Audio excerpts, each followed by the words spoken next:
A look back at the PS4 and Xbox One generation. All the experiences we liked and didn't like.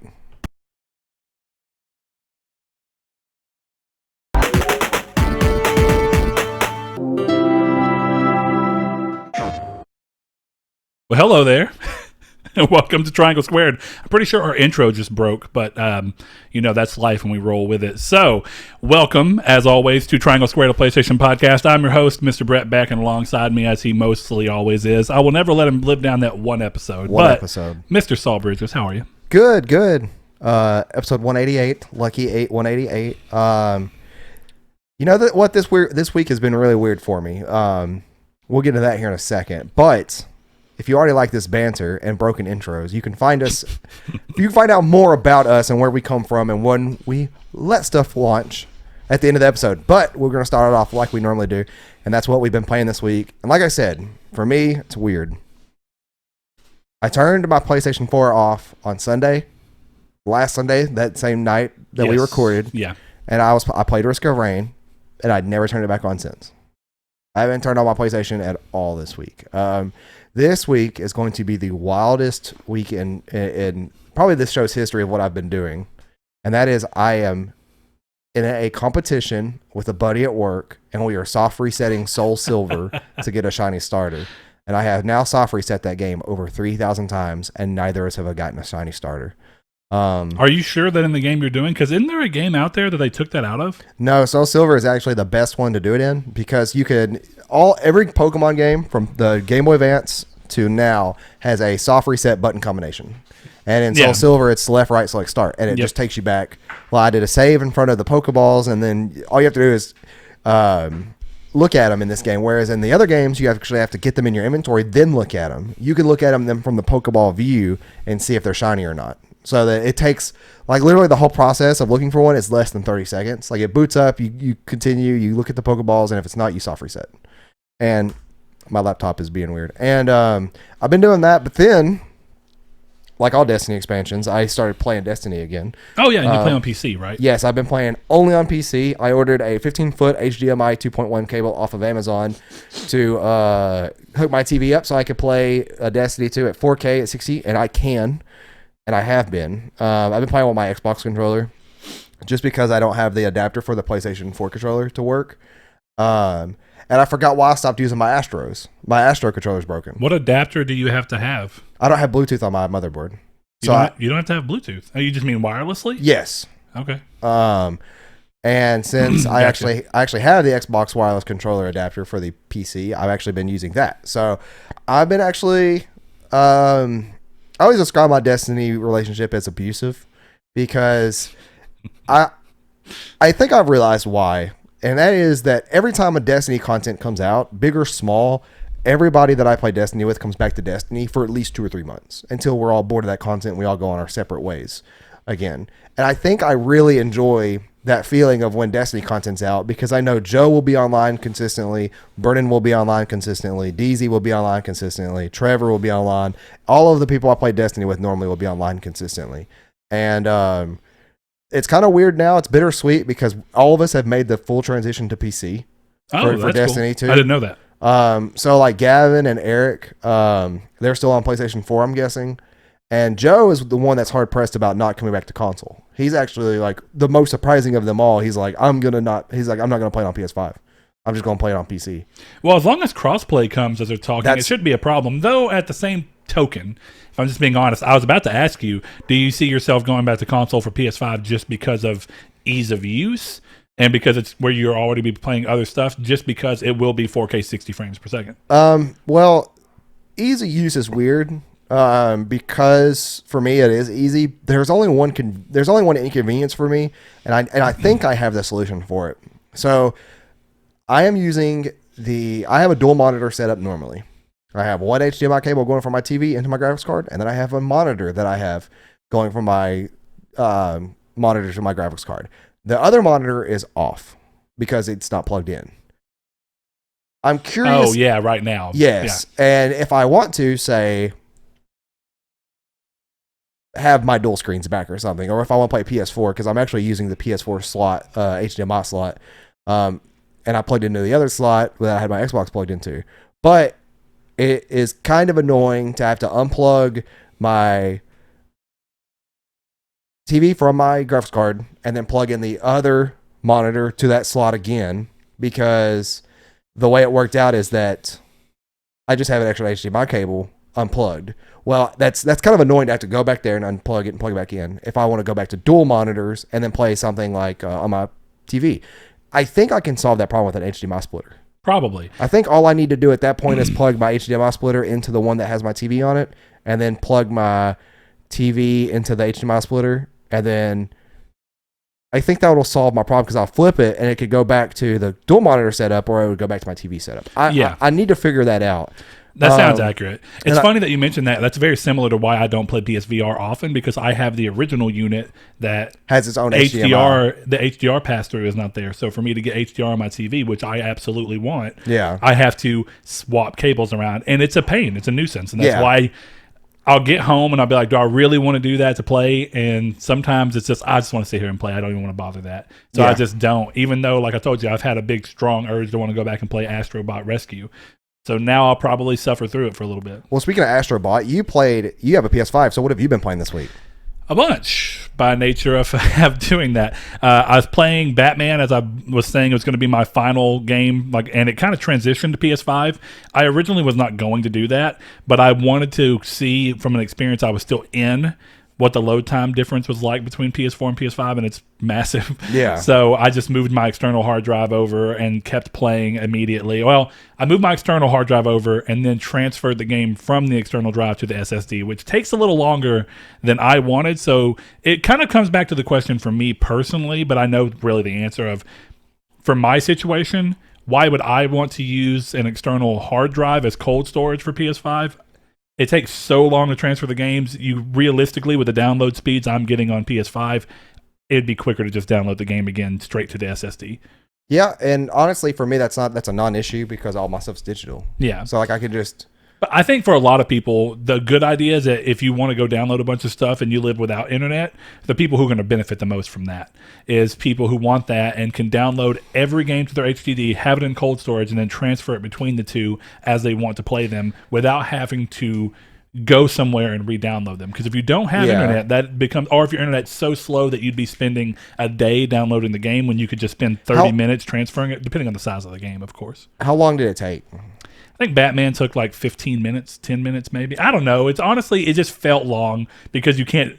It could be that it felt longer because I'm wanting to play PS5 and just looking at a menu that says transferring is not that riveting. So it could have had a little bit of that, but I'd say at least 7 to 10 minutes is what it felt like. That's not bad. Could have been 5. And again, it's not terrible. So yeah, if you want cold storage because you have poor internet and you just want to go to a buddy's house and download 6 games real quick and then have them on cold storage, all the power to you if they bring that feature, which sounds like they're going to. Sony's being pretty receptive right now to the idea of, or even if it's things within Sony's ownership. Insomniac recently mentioned that in an upcoming update for Spider-Man Remastered, you will be able to bring forward your PS4 save file, which originally was not the case. So yeah, hey, that's cool. But for me, besides Batman, I did finally get the platinum in it, and I did not think I was going to be able to. The trophy is Brutality 101, and if you don't remember it by name and you played the game and you messed with trophies, you probably remember this. You have to do 15 combat moves sequentially in one free flow combo. You can't break combo, and there have to be 15 different moves. So you can't just punch 15 different times. So if for anybody who may be having problems on that, I figured a pretty interesting thing out away from it. It was a YouTuber. I wish I could remember his name. Maybe it was Get Good, Gitgud, I think. But he mentioned that you can go to the combat AR challenges, and there's one that's got Batman and Nightwing. It's called Gotham Knights. And when you go into it, the way the game actually counts stuff, the gadgets, which are can be part of the 15, do not have to be in a single combo. So what you can actually do as soon as you start is you can do the grapple slam, you can do the quick explosive gel, quick freeze, you can do the quick combo battering rather, by getting a 5 combo and then hitting it. Then, you can switch to Nightwing, do his 2 unique gadgets, and that puts you at 7. Then you only have to do 8 consecutive moves in a combo, which is still not easy. But essentially what you want to do is just jump around, continuing to do the redirect thing that keeps your combo going and lets you kind of move people where you want them. Then you can just do 8 consecutive moves. And that's how I got that platinum. So good luck. Sounds ridiculous. It was a little much. Honestly, to me, it was worse than the Riddler trophies, which I heard that's the worst part too. are a pain. So they're fun in a way, but it's just there's so many of them. But from there, I moved on to Astrobot's Playroom first day.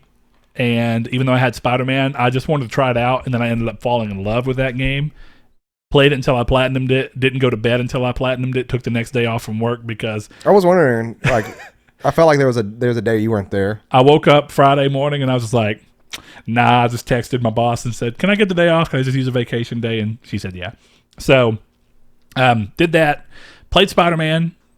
Am decently far into Spider-Man. I played Godfall, then I played Spider-Man. Played about an hour or 2 of Godfall.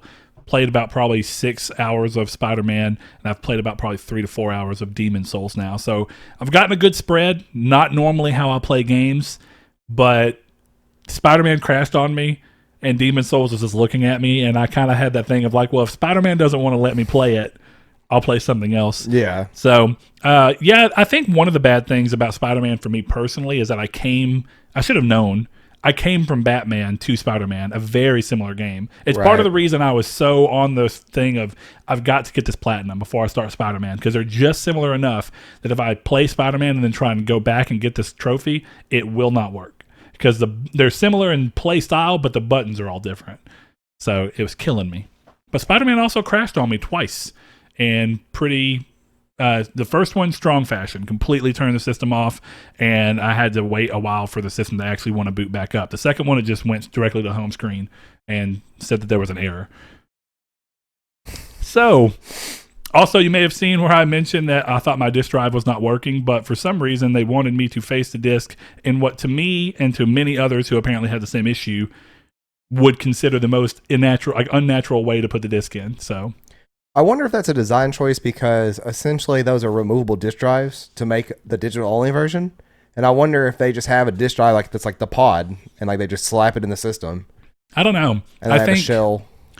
I think what got me is that PlayStation is not typically one to have their disk drive on the bottom left.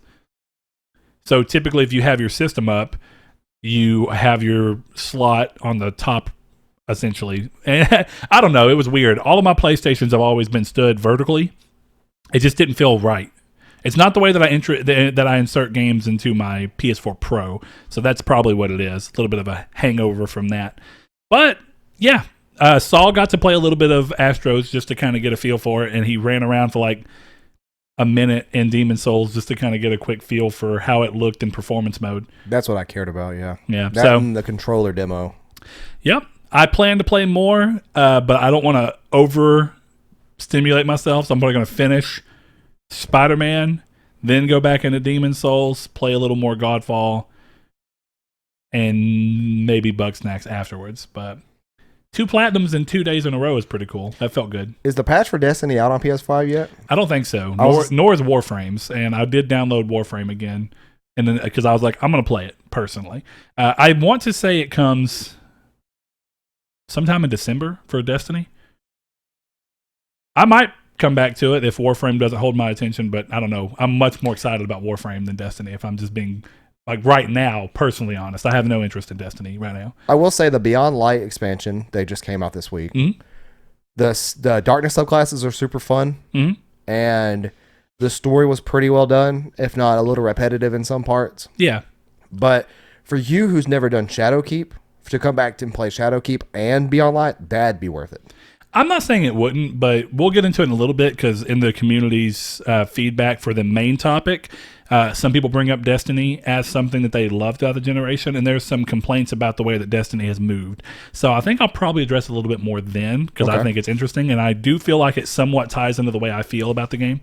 But for now, we're going to head into before we head into the community's take, we want to offer you some condolences. If you were unable to get a PS5, first of all, sorry.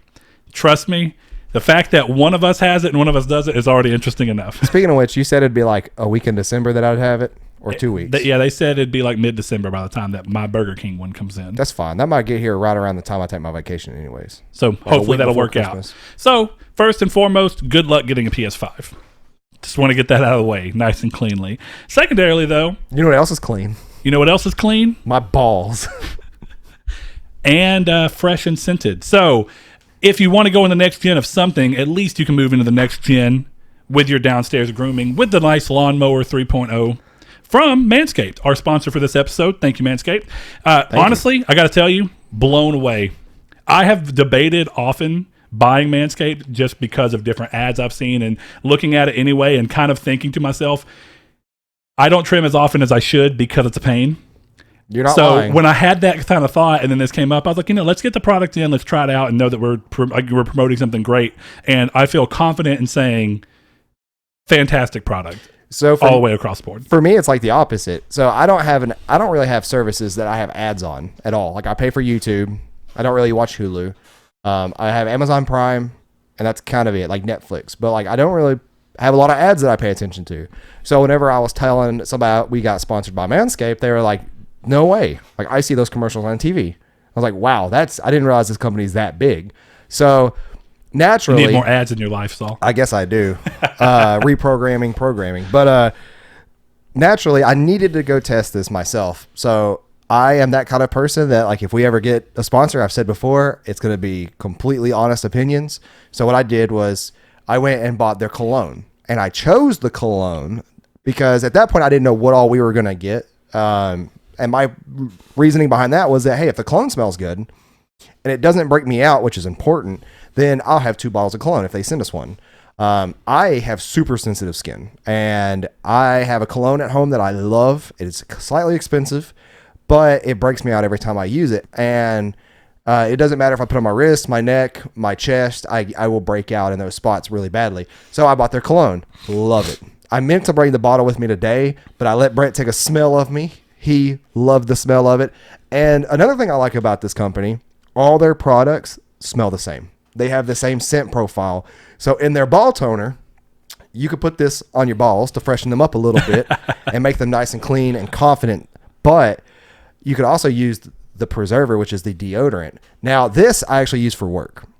And I thought I'd take this for a test drive because I use body powder. I use the, I can't think of the brand name, but the Gold Bond. Gold Bond, yeah. Yeah, I use the green Gold Bond tube. And that works fairly well for like anti-chafing and stuff like that.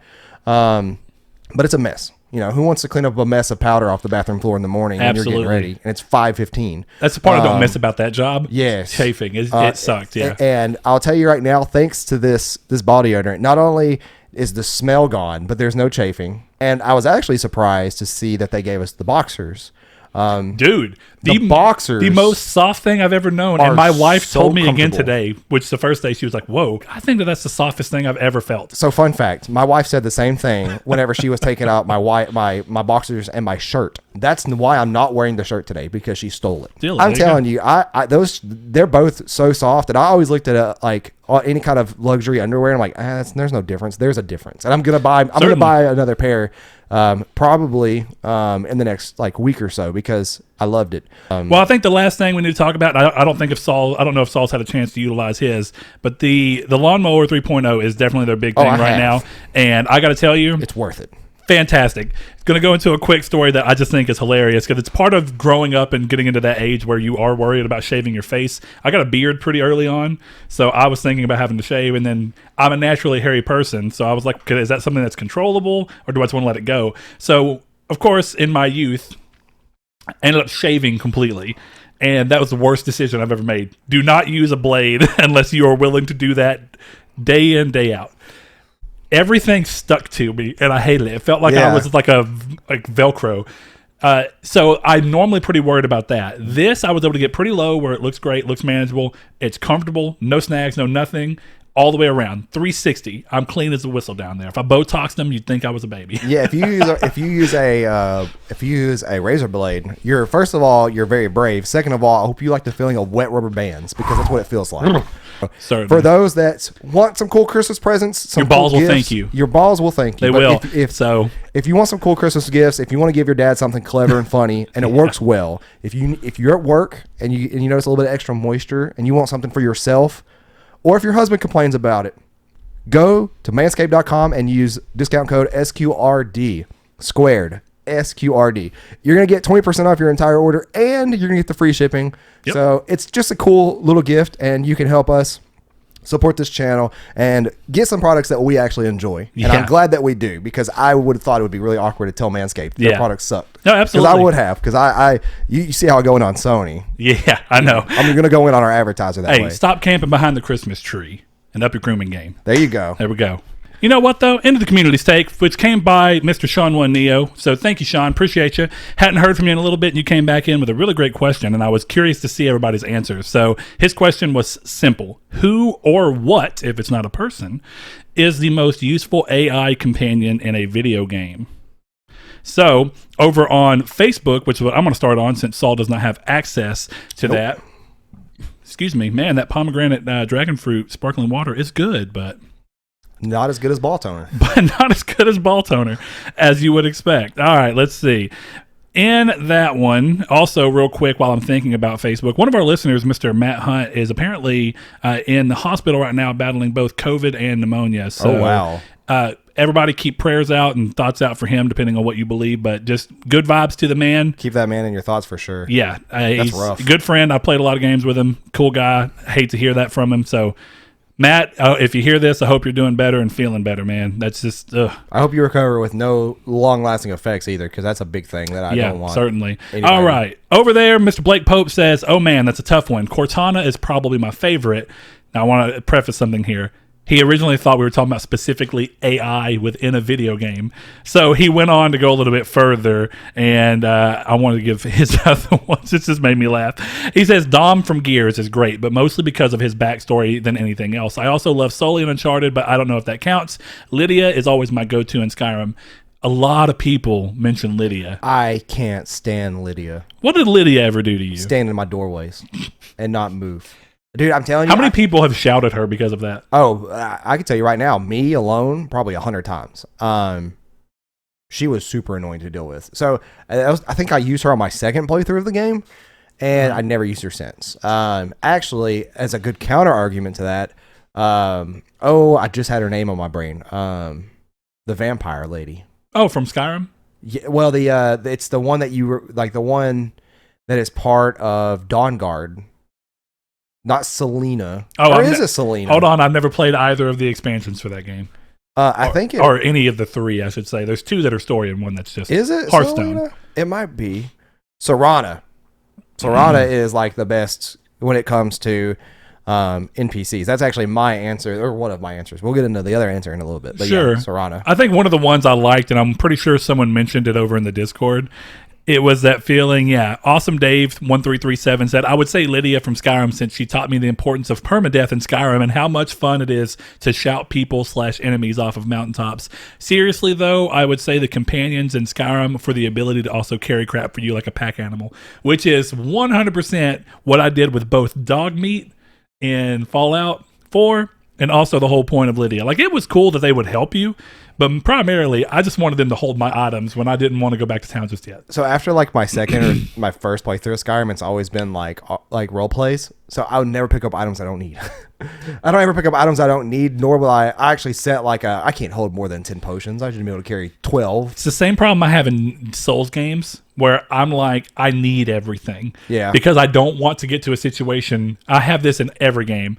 I had it in Kingdoms of Amalur. I will get something and I'll eventually delete it once I level out of it, just in case I want to try it. I'm like, well, now that I'm 4 levels above it, it's probably not going to be very good. So I'm just going to go ahead and scrap it or sell it now. And you just reminded me that equip load being that thing in Demon Souls too. Yeah. Yeah, which is very different from total weight. You need to level up something. I can't. Well, that's the only game with total weight in it.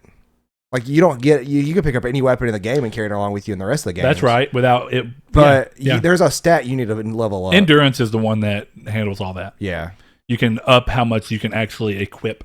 This man's over here playing Demon Souls with fat rolling. By the way, I don't get why that's a problem. Josh, get him. I would say most people play Demon Souls with a fat roll. Hold on, back up. first time. A lot of people end up choosing more common classes, definitely if they're new to it. I don't think I played with the fast roll. I think I figured out like I would just go like naked. Okay, I should say I naturally do that anyway. That's just what I do. But people who are newer to Souls-like games tend to stick with classes that are more of what they'd expect. And a lot of the classes in Souls games that are different, like thieves and mages and stuff like that, are a little more, they take more to get to grips with. So a lot of people have a hard time choosing those immediately because they get punished a little too much. Like Demon Souls, magic is OP, but not at the beginning. If you actually choose magic at the beginning of Demon Souls, you're putting yourself at quite a disadvantage in comparison to pretty much any other class. I can't remember how I ever played magic in Demon Souls, but I do remember hearing it was OP. But if you wait about probably a third of the way through the game, it just starts being crazy, and you can do so much stuff with I think I'm gonna do that my first playthrough because So- I always did the axe. Sure. Which also, I guess that technically counts, right? All of the phantom spirits in those games, that's the weirdest form of an AI partner, but those are pretty Solaire. useful. That's my other one. Speaking of Demon Souls, is like Solaire is always there to summon. And I was explaining this to somebody the other day of what Solaire is and like why, because somebody asked me that they knew the catchphrase "Praise the Sun," but they didn't understand where it came from or why it was a thing. Sure. And I said, well, you're in a world of Dark Souls where you're constantly dying, and it's a very gothic-y world, and you have this one person who is constantly happy up until his storyline starts to take off, and it's just a breath of fresh air. Sure. Yeah, no, Solaire's awesome. Rude Day is 93, a grateful patron and somebody who's always fun to play Among Us with. On Twitter Discord said, Roach the horse from Witcher 3. He may glitch on a fence, he may get stuck on a roof, but he always shows up when Geralt whistles. Also, his side mission was the best in the game. Why in the world would you just say Geralt instead of Geralt? I don't know. His name's weird. It's For shame. It's like Gestalt. Okay. Gestalt. Either way, yeah, Roach is Geralt. awesome. I know that you haven't played near as much Witcher 3, but one of the things I really appreciate about this game is that it does work out that way. It doesn't really matter what happens to him, he's going to come. Whereas one of the things I don't like about certain games, some games pull it off well. Certain games have it to where, like Red Dead, I think is one of them. Even though I will say the horse in Red Dead is amazing, and I know that one of our people gave that. I would imagine that, let's see. Oh, I know it was over on Twitter. Someone mentioned it. Let's see. Mr. Pumpkin. He said my horse in Red Dead Redemption 2 and had a gif that said, "You're all right, boy." But the horse in that game, if I'm recalling correctly, only will come to you if you're so close to it. Like if you actually move, it stays in the world around where you leave it, and it won't just come to you. I like the choice in The Witcher to have it be where the horse comes to you based off of just, it does you're turning the camera, so I'm going to hide the horse pop in from behind a hill if possible, but if nothing else, behind where you currently have the camera, and he'll run to you. I like that. I think that was also that way in Ghost of Tsushima, where you never quite had to worry about where you left your horse. If you just went out exploring, he'd come to you. It works in games like Shadow of the Colossus, though, where I think Wander and Aggro are supposed to kind of be, I don't want to say one and the same, but because Aggro is your only companion in this desolate world, it ends up being that Aggro is like a second main character. Yeah. So I feel like Aggro needing to be around you for you to be able to utilize and work with him. It also gives him a little bit of a feeling that they try to bring back, I think, to an extent with The Last Guardian, of having an AI companion that is not always exactly what you'd expect. And I like that Aggro kind of felt like he had his own personality. So that was cool. But I didn't mind him having to be close to you. But other games where the horse is a little bit more of a tie-in, again, The Witcher 3, I like that he mentioned that there's a great storyline for him, because there is. It makes me kind of think of like the Avatar show. If you've ever watched Avatar: The Last Airbender, it's great when you can pull in cool storylines with that. There's the one where Tales of Ba Sing Se, where it's Appa's story. Fantastic. Really, really good. Some of the best storytelling in that whole show. Let's get another one real quick. I'm going to go to Facebook again, get one off of there. And we had this one mentioned a couple times, and I'm just going to do this one. Josh Shoop says, Elizabeth from Bioshock Infinite, not only was her character stunning, she was actually very helpful in encounters. If you were running low on health or supplies, she was there to help you out. Her story in the game is also A+.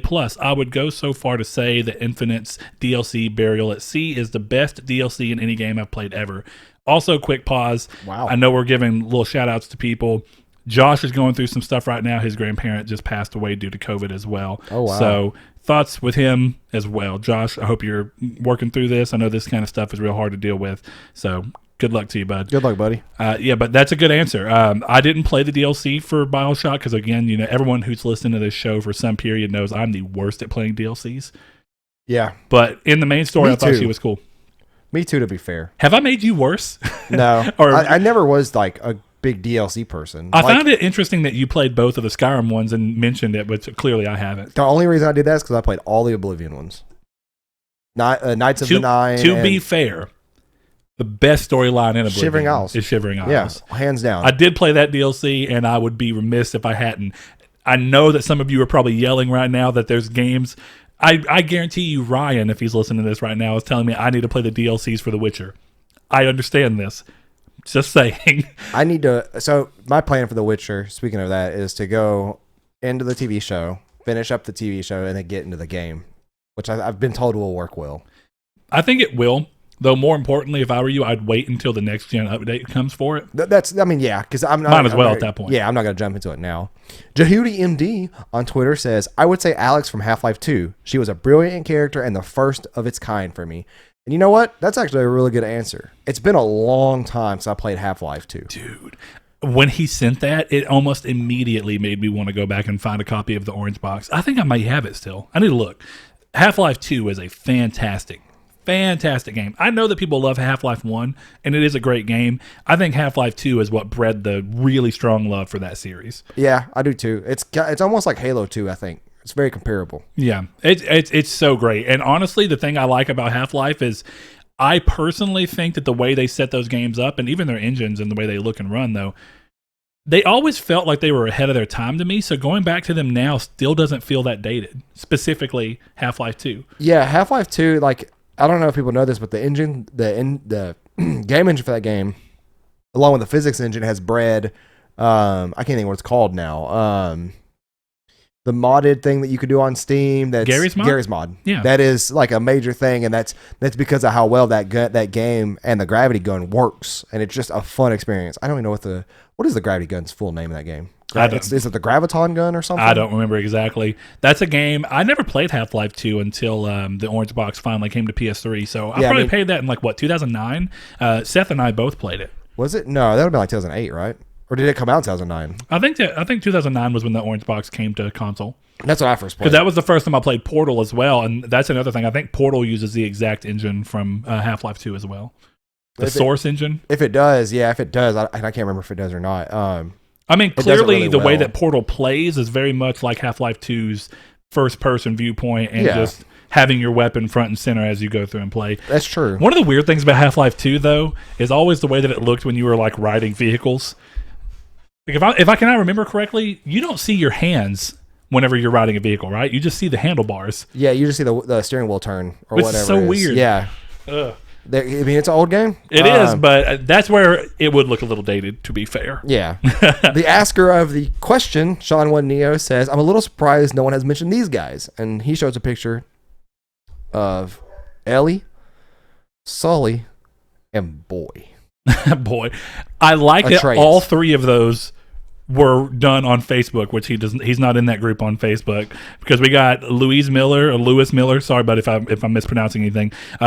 He says Atreus from God of War. He was only one button, but it made all the bloody difference. So many times being near death in a quick tap on a square, a millisecond before being hit with poison from a bloody witch, and she's gone. Saved my ass too often. Kratos letting him know when he's doing, know how he's doing, and teaching him along the way was a nice touch. Absolutely loved Atreus' little helper, Ratatoskar.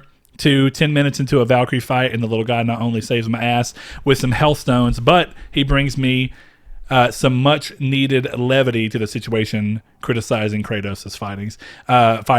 Yeah, you know what? It's funny. I like, they talked about, a lot of people were mentioning The Last of Us when they talked about God of War, and the idea of Atreus feeling like something that evolved from Ellie. But the big thing I think that makes this so much better is that Ellie, you did not have any control over. Nope. It was not set up. I think what makes Atreus such a godsend is that he's competent on his own, but that you can offer that split-second decision to come in midway through and hit square and get him to pull through for what you're needing. And it makes that AI helper feel more in the world than Ellie.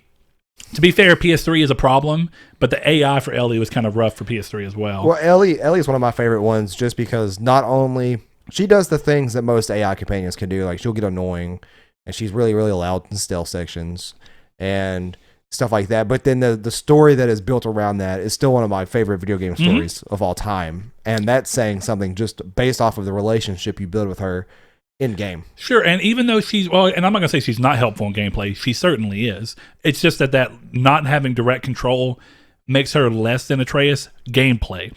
What is great on both of those games is the storyline that's built around them, and them constantly being with you through the game is the thing that necessitates that growth.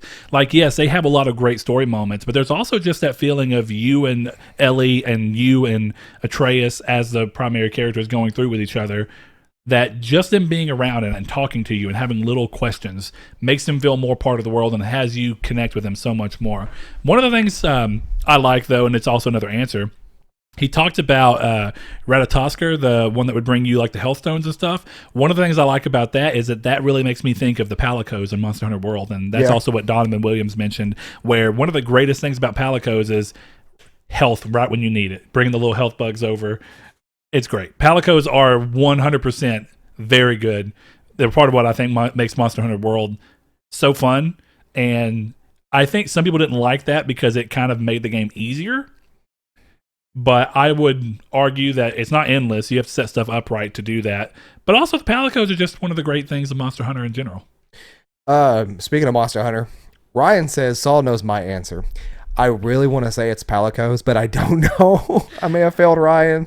That's when he said that, I 100% thought to myself, I doubt Saul. I wonder if Saul actually knows. I would, if I guessed, it would be his horse in Red Dead. But if I had an inkling of a thought, it would be his Palico, because me and him both really love the Palico feature. Yeah, what I like is he says strength in numbers, which I think is supposed to be a hint. So I don't know. Strength in numbers, Ryan, because you didn't have. I'm trying to think of all the stuff we played, and that was like Division, that was Monster Hunter World, that was Red Dead Online, Grand Theft Auto Online. I know horse. Don't get me wrong. Listen, right now, I'm gonna tell you, the horse in Red Dead. I shed a tear at a moment in that game, and that's because not only was my horse great, and all of the little things that you could do to interact with the horse were also great. I had the same horse throughout the entire game. Very important to me. I get it. The horse in Red Dead is a great answer to this question. I'm going to grab the last one off of Twitter, and it comes from Irish Joe 13. He said, I'd say Boone from Fallout New Vegas. One time I was walking in Freeside, and I believe someone started shooting at me. Didn't know where, and I look around, and the dude's head pops just off because of Boone. And if I'm thinking right, Boone is the guy with the vest thingy on, isn't he? I love that answer. Yeah, I'm pretty sure. I love that answer just because it's like the AI in those games tends to fail fairly often, if I'm just being honest. No, he's the one with the beret. Okay. I know who Boone is. I never used Boone. I like that because it's a perfect example of it actually working out. I will say I think the AI in New Vegas is actually a lot better than the AI in 3 and 4. There's a lot of things better in New Vegas than there is in 3. I agree. I know that's and 4. Hot takes, but that ain't a hot take. That's a very common thing. I think people know that New Vegas is the better game. There's a lot of people that disagree. I don't see how. I'm not one of them. I like New Vegas more as well. We're going to move on from there, but thanks to everybody. We got some more community feedback, so hopefully we'll get to any of you who also happen to reach out in the main topics And thank you for Sean One Neo for the great question. Absolutely. Really appreciate you. So, in this, our main point of this episode is why we have no news. We're not doing anything like that. We're kind of doing a look back at the entire generation from start to where we are now, where I'm not going to say it's necessarily finished, but we're into the next gen now. So we're going to wrap it up and say that this is this generation. There's probably not going to be any other big power moves from either company specifically in relation to these consoles, though I think the best thing to preface here is that I think the person who gets the most into being able to say that maybe they're still not done with this gen in a lot of ways is Xbox, because of the way that they're viewing moving forward and still supporting the old things. Of course, we're seeing that still from PlayStation as well right now, but it's different. I don't feel like it's necessarily the same as what Xbox is doing. Xbox has got their hands in a lot of other places with phones and consoles and soon to be I would imagine at least soon to be different little set-top boxes like Apple TV and Roku. They have the ability to kind of really move. And right now, it doesn't look like Sony's wanting to do that. So Xbox One is a little different. But going into this, I think for me, we're going to get to you guys, but I think we want to naturally kind of talk about things and then come and pull your stuff in to see if we've missed anything, as well as just kind of see where you thought on certain things that we've already discussed. So, Saul, I'm going to throw it in your court right now. Okay. I don't want to be completely sequential. Okay. But I think that there's a lot of room for conversation at the very beginning of this gen, because we all know the start of this generation, of the 8th generation, was wild times. So let's say first 2 years. Let's kind of bottle them in that. Okay. What are some things you loved? Games, features, happenings, bad decisions, smart decisions? So I think in terms of games, I think you saw cross-gen for what it really is. And I think that was an important lesson to me of like Call of Duty Ghost is the one that's going to always be the outlier, and how it just did not look great. And I think that taught me that, hey, the next gen's here, even though this is one of those yearly games that of course is going to be cross-gen, let's just go ahead and get on our feet and try next gen games. And that's why I tried Shadowfall, even though it didn't stick with me. That was the reason I tried it. I was very curious as to how this game would work. Now, granted, I got my PS4 2 years into the PS? No. I don't think it was 2. Hold on. When did Bloodborne come out? 2013. 2015. 2015. So it was 2 years in a lifetime. So not quite, because wasn't Bloodborne like February of 15? March. So a year and some odd months, because I think it was November of 13. Yeah. So a year and a few months. But I think that was another thing too involving Bloodborne, is that since we're going to go ahead and just we called it a 2 year window or whatever. I think Bloodborne, March 24th, 2015. Bloodborne taught me the lesson is that if I love a series, that just because I love the series doesn't mean it can't come forward with me in a different form. And at first, I was kind of iffy about Bloodborne, because Bloodborne was one of the deciding factors for me trying to play Demon Souls or whatever again. And I think that for me, it was a lesson learned in that I got so used to the way Dark Souls played, and my first 4 to 5 hours with Bloodborne, I was kind of like, this game's not that great.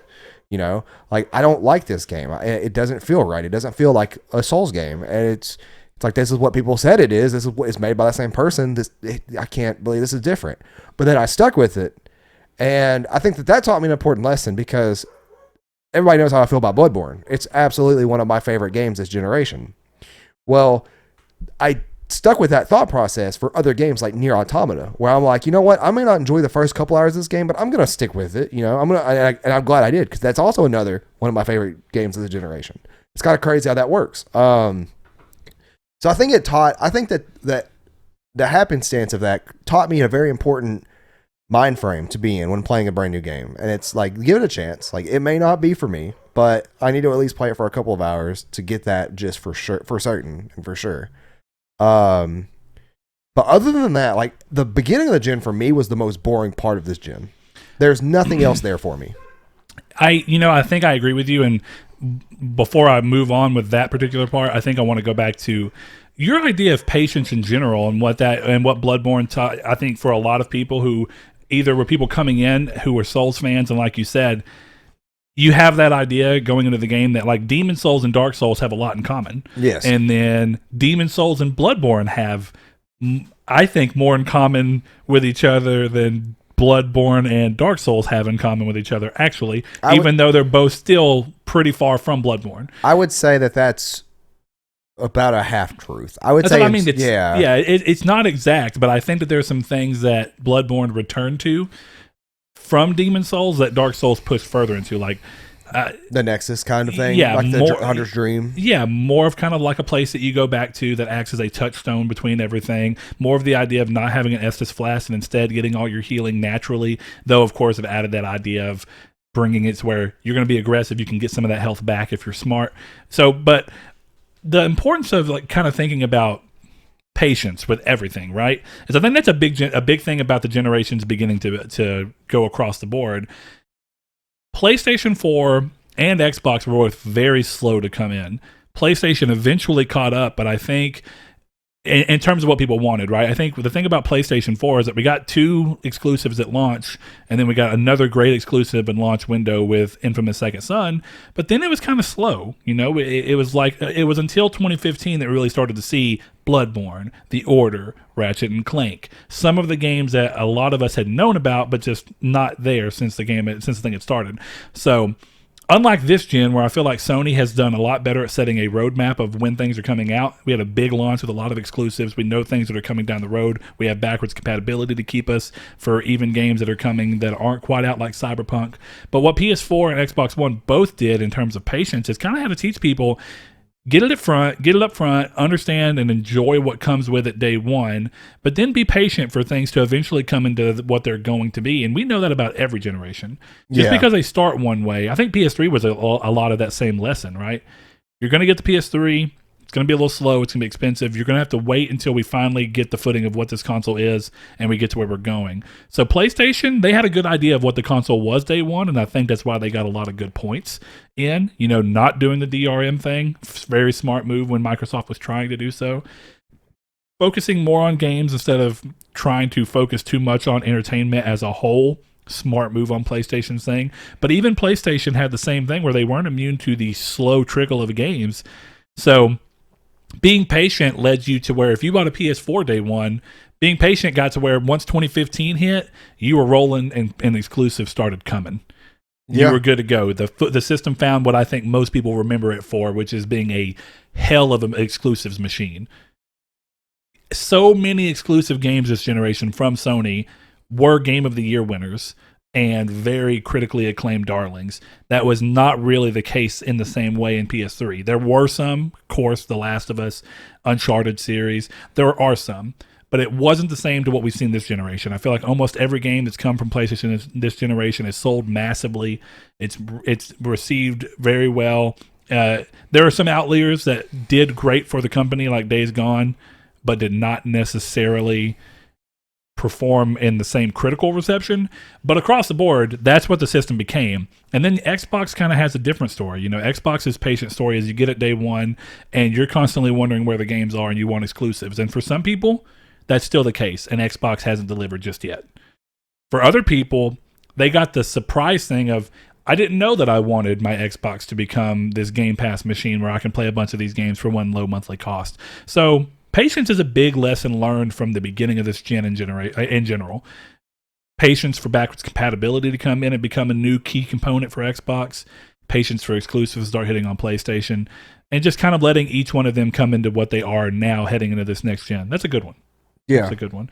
Is there any features were a real weird thing because I think both consoles had a lot of promised features. Right. But both consoles lacked some of those promised features. Or they had the weird thing of getting away from them. So like one example of that from Xbox's side is this clear lean into the Kinect. And we're going to have that and we're going to support it. But then once the Xbox One S came out, the system did not even have the plug for the Kinect. They completely dropped it, removed it from the OS, gone. Pretty interesting. Sony's side, you had features that they promised, like the ability to use PS Now to trial games, and we didn't really see that. We didn't see it at all, really.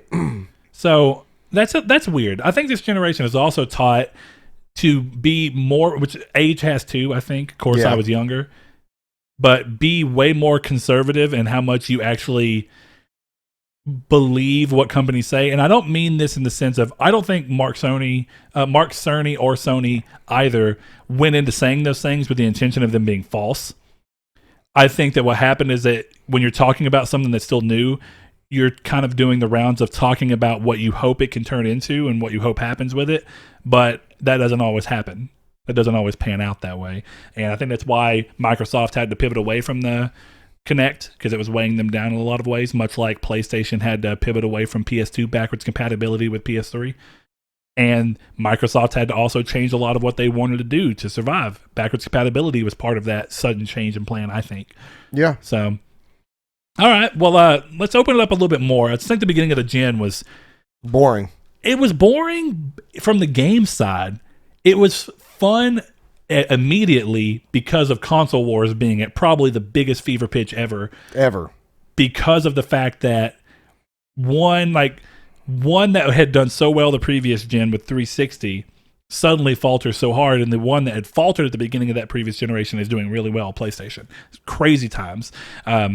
I'd be remiss not to talk about the E3, the mic drop moment, just because as a fan of PlayStation, it is kind of great to have somebody come out on stage and say, this is how you share games. Yeah, this is how you share games. There will be no DRM. You can go buy your games from GameStop still. This is what we're doing. And just say something that shouldn't have been as bold of a statement as it was at that time, but because of the competition, it ended up being like a really bold statement. And I think it really led us down a path where if gaming across the board would have went that DRM heavy, I don't know where we'd be right now. Yeah, it's kind of weird to think about because it's not necessarily a bad thing for me or you because we have all the necessary components to make that work, like fast internet and stuff like that. But I'd be curious as to what gaming would look like as a whole. It's interesting. I really don't know. I don't know where we would be. Well, I kind of compare it to the idea of like, the problem with this is that you see games follow trends to an extent, and thankfully there's always trend breakers, ones that don't decide to follow. But one of the things that we've seen this generation, might as well already talk about them, games as a service. Yeah. And games as a service have become, and really, if we want to say it, freemium games as a service have become the go-to market where you are going to make your most money. So if you think about it in that way, where if something happens and the market doesn't buck the trend, which is exactly what happened, see, it'd be different. If Sony had also leaned into DRM, I don't think there still would have been kickback, but I think since both were doing it, it would have been a little more calm. I think what happened to Xbox is that Xbox was doing it, and then when Sony made it clear they weren't, it was like, see, Sony doesn't agree. We have somebody who's more in our thing, so now we have a champion to back, and that means this other one gets kind of shunned off even more. So I think that's one of the things that happened there. But yeah, it's... I guess I just think that if it would have been that Sony and Microsoft were on the same page, you would have seen it be followed down to where gaming right now would probably not be... You'd probably have no game sharing. It'd be something that they'd want to cut off even more. The only thing I think may have been a benefit of that is that with more DRM control, I would hope that the benefit that would have come with that would have been more digital ownership rights than what we currently have. Because one of the great things about still having it to where you can play disc and play games and whatnot without having to rebuy codes and reauthorize the game and stuff like there was trying to be in that time period is that you can still let people borrow games, you can still game share and whatnot. But you don't really own your game. You can't just say, digitally, you can't just say, I want to let my friend borrow my code. Instead, you have to trust your friend enough to go, I'm going to give you my login, and I'm going to let you log in and play my game. But that's it. Yeah. And that's a lot less comfortable than just saying, I'm going to digitally set my right to go to him and transfer to him for 2 weeks. And at the end of that 2-week period, it automatically reverts back to me. I think that will be something that will be solved this gen. I really hope so. Or just the ability to outright say, I will never play this digital game again. My buddy really loves it and wants to play it all the time. I'm going to give it to him and just let him outright own that license. I definitely think that one will be. I definitely think game sharing and game trading will be, just because of the amount of sheer people that went digital this gen. The numbers are there to prove it. It's ridiculous amounts of people. And honestly, for me, that's another thing, like kind of leaving away from early gen, going more into mid to end of the gen, is that like that going all digital has taught me of some conveniences that PlayStation offers that I love, like being at work and being able to download a PS4 game from my phone to the console. Like that's something, and I know it's ready when I get home. That's something that's honestly, that's one of the biggest mind-blowing and revolutionary things that I think you could do with current gen consoles, for as simple as it is. Like I think you could do kind of the same stuff with like Steam, and I think you could do it with Xbox too. But just how seamless it works, and just that being a feature in general in this generation is crazy to me. And seeing the way that some people have gone digital too has been kind of an eye-opener. And for me, I always compare it to like PC gaming, is that there's the base for PC gaming is not niche anymore. It is massive. And it's one of those things that like they all do it. And when I realized that, yeah, like my disk drive breaking isn't exactly the worst thing in the world because I can just download everything. And now that I have everything downloaded, I'm not trading in games that I don't think I won't play anymore. I am waiting for sales more common than not because it seems that a lot of Sony first party games after the first 2 to 3 months they're out are $40 on sale, if not cheaper. It kind of changed the entire buying process and mental process for me when it comes to getting games on launch. And I think honestly, like Demon Souls is going to be probably, or not Demon Souls, but Godfall, Demon Souls, any launch game that's out right now, plus any that have come out, I think those are going to wait a little longer to go on price cuts. But it's not hard to see that God of War, Horizon, The Last of Us, actually The Last of Us Part 2 hasn't had a price drop yet, but Detroit, these all games that are fantastic that have had major price cuts in the first 3 months that they're out, or price drops on sale. Yeah, And I wouldn't say full price drops, but I mean, No. to go towards your point anyway, all of those games within a year of being released are down to typically $20. Yeah, and that to me is Which like, is good. Yeah, it allows me to not feel pressured to own the game because I know that I'll get it for a better value than at launch. And if it's something I don't particularly love, then it's one of those things of like, hey, you know, I only spent 35 on it instead of 60. Like I got half off. Yeah, it does give you that buffer of saying, like, I don't know about it right now, so I can get it at a later date when I know I'm going to be playing it. And then if I don't like it, it's less of an investment. I think it caters to being a patient gamer in a way that I think is a little more personally natural than Game Pass, which I think has and again, I don't know that's necessarily a bad thing, but one of the things that you do see some people say, I don't necessarily know across the board, but you see that sentiment that I'm going to wait for this to go to Game Pass. I've seen people say it. Yeah. Now, how much that is of the actual Xbox community and not just Twitter being crazy, Probably a low Twitter number. is crazy. A low number. I would if had to imagine so guess. too, but I think of those two options, because Nintendo's nowhere even in the ballpark of either of those things. Nintendo are just, we're going to be keeping our game at $60 for the entire generation for some reason. But I do like that because Game Pass is a little, I think, less natural in my opinion of wait for it to go to where I don't have to pay any more money for it. Only because right now we still don't know how sustainable it is. And even Microsoft are saying that it seemingly is sustainable, but right now they're still currently not making money on it. Okay, that's fine. But I like the idea of I'm going to come to it at a later date, and worst case scenario, if I don't like it, I only spent X amount of money and I don't feel so bad. Yeah. Again, in an ideal situation, I would love the ability for you to get a game, 100% say, not the game for me, And even though I send only it to spent you. $20 to it digitally. I would love to be able to go, you know who I think would like this though? My buddy Brett. I'm going to shoot this over to him and just let him own this. And I think that's coming. Like, I I honestly really do. hope so. My only thing about that is how much does the move towards a Game Pass thing, like it could happen on Sony's side, and I hope so. But I think the need for it across the whole board is somewhat lessened to an extent as we go more and more towards streaming, because one of the things we have right now is Amazon is another perfect example of you can't send people movies that you own. And actually, we've had problems of Amazon completely deleting movies that someone's bought and paid for from their library for some reason. It's that's happened weird.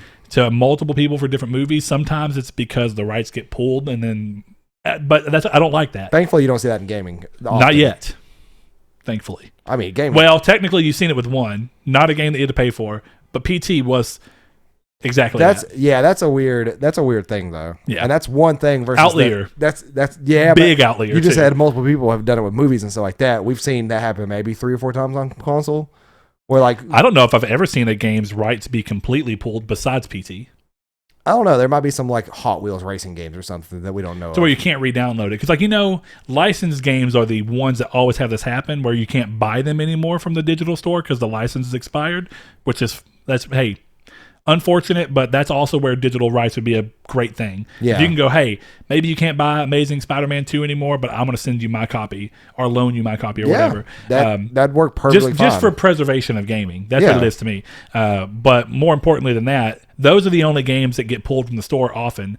But even when they get pulled from the store, you can still go download them from your history. Whereas PT, you can't unless you do some weird workaround.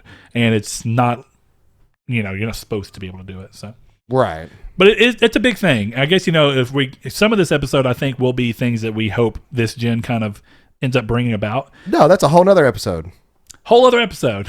Yeah, hold on. You're spoiling my plans. That's like that's the episode after the Game of the Year episode. Oh, sorry. What we aspire next generation to be. Okay. Calm down. I got a system here. I'll follow your system. I'm sorry. So one thing that we haven't talked about yet, which I think is clearly a big deal in terms of how it's impacted gaming and how it's impacted gaming. It's not fully in gaming still, but I think for a lot of people, including myself, the fact that it came as quickly as it did is a surprise. Crossplay.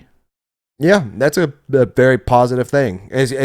We nonchalantly just mentioned earlier, like how crossplay for Destiny 2 would be so great earlier, like without even skipping a beat on it. Yeah, but we're still in that half point where crossplay is a viable thing. It's out, and a lot of games have it.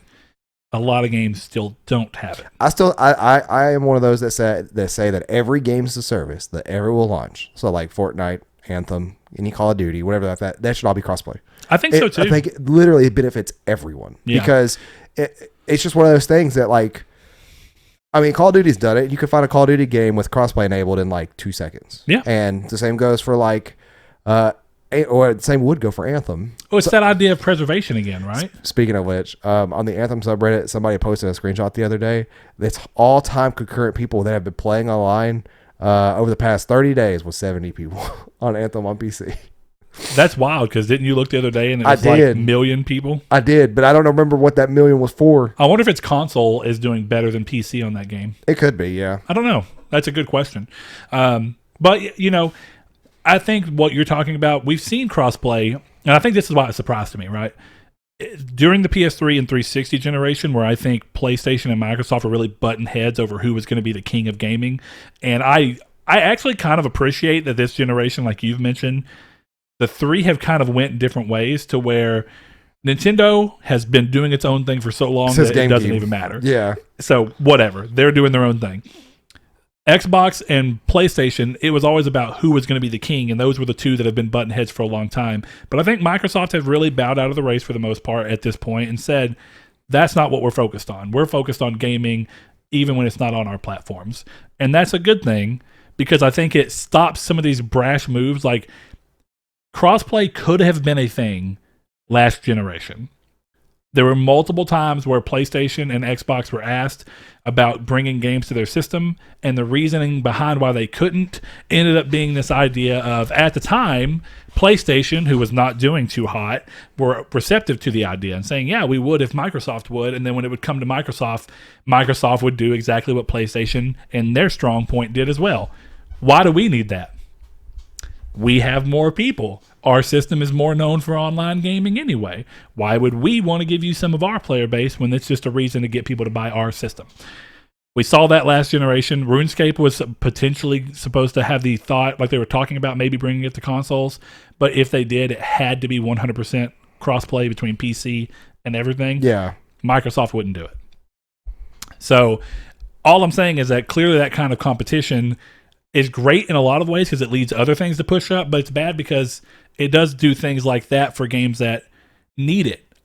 What's the point of bringing RuneScape to console if I can't play with my buddy who's on PC or if I can't play with my buddy who's on Xbox? Because those games are all about, like you said, games as a service. Those are all about just playing with everybody. And ultimately, if you wanted to argue to me that you didn't need crossplay on something like Dark Souls 3 rather, fine. Whatever. I'm not as worried about that as I am a game that's entire existence is about being online. Yeah. A game like Apex or a game like Fortnite or Anthem or Destiny, these are games that you want to survive as long as possible. And the best way to do that, if the game stops being supported themselves, which we see happen, we see games that stop being supported, gain a cult following, and then continue to be played. Demon's Souls is actually a really great example of that. It is. You can still play Demon's Souls online thanks to people having their own server up. That's cool. Well, of course, you can play it now on PS5 because there's new servers. But yeah.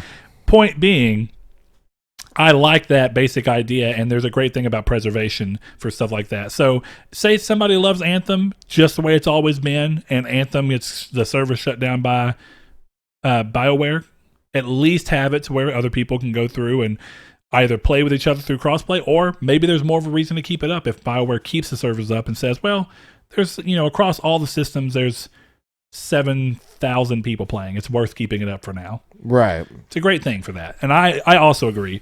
I was not, as I've said, this is not me flopping. If Sony was never going to do it, I didn't think they had to do it. Am I glad that they did it? Ultimately, yes. I think it's a boon for them. It's a boon for a lot of games, even if they do it in a more controlled sense, which it seems like we still haven't gotten a clear answer as to whether it's going to be more controlled. Call of Duty being completely open is kind of hard because it could be proof that they're going to be completely open with it, or just the biggest games they're going to let go through. But either way, I'm glad it happened, even though Sony, from a pure business decision, didn't have to do it. And I wish, just out of sheer curiosity, I wish I could have seen exactly what did happen in these last 2 years since it started being a big deal. If Sony had 100% said, no, we're not doing it because it's not good business for us, what would that landscape look like? Would PS5 be as hyped as it is? Would it have had no discernible effect? I don't know. Yeah. And I'm curious. Because the internet was hot on it, you have this idea of like, well, it seemed like a lot of people were being vocal about it, but how many people were really being vocal about it? It's a good question. Curious. All right. Let's lead into some community stuff. Oh, yeah. Let's go ahead. So, just like Community's Take, we asked you guys for your thoughts on all kinds of stuff that happened to this generation. Favorite things, not so favorite things. And a couple of you guys responded, and I loved some of the answers on Twitter over here. Kyle Grimm, he says, if anything, I think this past generation made it clear to me that I'm PlayStation. I've always had every console come out all over the years. Played most of my games on Xbox 360, and then once when PlayStation 4 came out, all of their titles, I was hooked and never looked back. And while I'm not like this myself, I think this is a good correlation that shows you that, like, you could be anything. Like, you could be a fan of any console, and then all of a sudden a company just do it well enough and you flip. Yeah. That's why I am here technically, even though I have an Xbox and a PC, and I've had 4 Switches in my life, or 3, whatever it was. Good Lord. And now you have none. That's the most ironic part of that entire discussion. I have I can't find them. Yeah, I think Saul's story on that in particular is a real thing, because I've always had as many systems as I can get. I've traded around. At one point in time, I traded a PS2 for a GameCube for a little period of time. I had a 64 when I was a kid. My dad had his own PlayStation, and we had a 64. Yeah. I did not care for the 64, and I found myself often wanting to play my dad's PlayStation 1, but it was his, and he was playing it, so I couldn't. So the first opportunity someone gave me of trading the PS1 for a Nintendo 64, hopped all over it. You mean trading in a 64 for a PS1? Whatever, yeah. Yeah.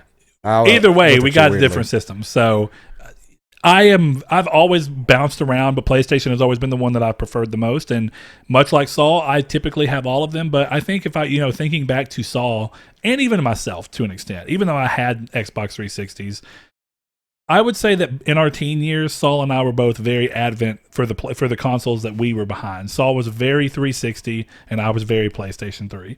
And to the extent where I think we would both go out of our way to defend those companies within reason.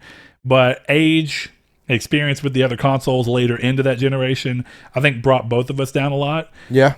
I know that by the time the generation ended, Halo 4 was a fantastic game to me. I really loved it. Minecraft being on the Xbox first and me getting one to play that, great. I had some good experiences on there. So as far as I'm concerned, ultimately the 360 was a good console, even if it didn't have as much as what I wanted. Whereas earlier in the gen, talking to me in 9th or 10th grade, I'd be telling you how I didn't like Xbox at all, which I'd experienced one then. At least it wasn't coming from nothing. Right. But there's benefits to that, and I liked how hear him. It's just you find one that you really know you like, and then you stick with it. And as much as I try to be across the board, I've mentioned it a million times. I like my One X. I think it's a great console. It's a technical marvel. It's super slim and sleek and quiet. I never play it. It's unfortunate. I'm glad I have it for the few times I want to play it, but I don't play it. That's kind of my thing. Is I don't play it often, but whenever I'm glad I have it. Whenever that opportunity arises. But like he says, I know what I'm all in on. Doesn't mean I won't play the other one. But PlayStation scratches the itch so often that I don't find myself wanting to go anywhere else. I'm not sitting there going, you know what I wish I had. Doesn't mean that there's not things I want to change. Certainly there can be, and there's some things Xbox does that I do prefer. But across the board, they're never strong enough to make me go, I just really want this so bad that I'm going to go play Xbox right now. It just doesn't happen. And that's fine. You know what hasn't left my mouth out in like 6 years? I want to play Gears of War. It's been a long time since I said that sentence. That sentence left my mouth only once because co-op in Gears of War is fun. It is. I'll give it that. Gears of War 2's co-op campaign, fantastic. Jehudi MD says his favorite things. Awesome games throughout the gen. What he expected to see and didn't happen is the account company change. Country change. Oh, yeah, you're right. Country change a la Microsoft and Apple. Surprised me. Never thought of playing a game along the lines of Soulsborne's and loving it. Bloodborne is what he's talking about. He messaged me earlier while I was playing Demons, and he said, "How is Demon Souls in comparison to Bloodborne?" I would say it's a lot easier. Oh, Demon Souls is easier? Yeah. Oh, yeah. It depends on why you find it depends on why you find Dark Souls hard if you've played them. If it's because of how slow they are, Demon Souls is just as slow as every other Souls game. But in a lot of ways, like I've mentioned, there are things about Bloodborne and Demons that I think are more similar in the way that the game structures it. You honestly get a lot more healing opportunities in both Bloodborne and Demon Souls because there's no relying on a flask. Demon Souls, though, you get so many grass drops. So many. Yeah. That's what I'm saying. You're never really longing to heal. Even if you do something that's risky, like purposely running out on the Dragon Bridge to get one of the items that's left behind by the destruction. You have so much grass. You're going to get hit. Yeah. As long as you can survive that initial hit, you can get some great items and then heal yourself. And you're not really... It's a lot like Bloodborne. Even when you feel like maybe you're not good and you're still coming to grips with it, you have that opportunity to go, I'm going to go run this thing over and over again and farm some grass because you get it often enough. Whereas Dark Souls' more adherence to the flask system ends up making it to where you're a little more slave to the flask, which means you need to be a little more careful if you know you're not very good. You need to pull back and draw back. There's a little more room for risk in Demons. But also I think that the general idea of the way that they approach their things, like we talked about, Bloodborne and Demons have a lot in common. So, but yeah. I do hope that you play it, Jehudi, and he's one of our patrons. Thank you, man. And I also hope that you enjoy it. Not only do you play it. I'm going to let you get to the next one real quick so I could take a very short leave of absence. Very short leave of absence. Okay. Well, hey, at least you're not going AWOL. Going off the wall. I'm going to go grab one that I think is really interesting, and I know that Saul's not as big into this, so it works out. Liam, one of our longtime listeners, he says, I'll mention the lack of trophy sorting. They know people care about this, but couldn't any of the updates at least include an alphabetical sort option? Vita, on the other hand, has it, and progress sorting, and I do like that. It does seem like PS5 and the app are doing a lot of things to make these things better, but hey, Kyrie. Sorry, daughter just quickly interrupted. But, I think there's a lot of stuff going on with trophies that's doing better. I like that right now, Liam, that the app shows you when you go to the Platinum what game it came out of. One of the things I noticed often when sharing a screenshot of it was, what game is that for? And I thought that was weird once I started looking at it. Now you see that. There does seem to be more thought going into trophy tracking being a thing moving forward.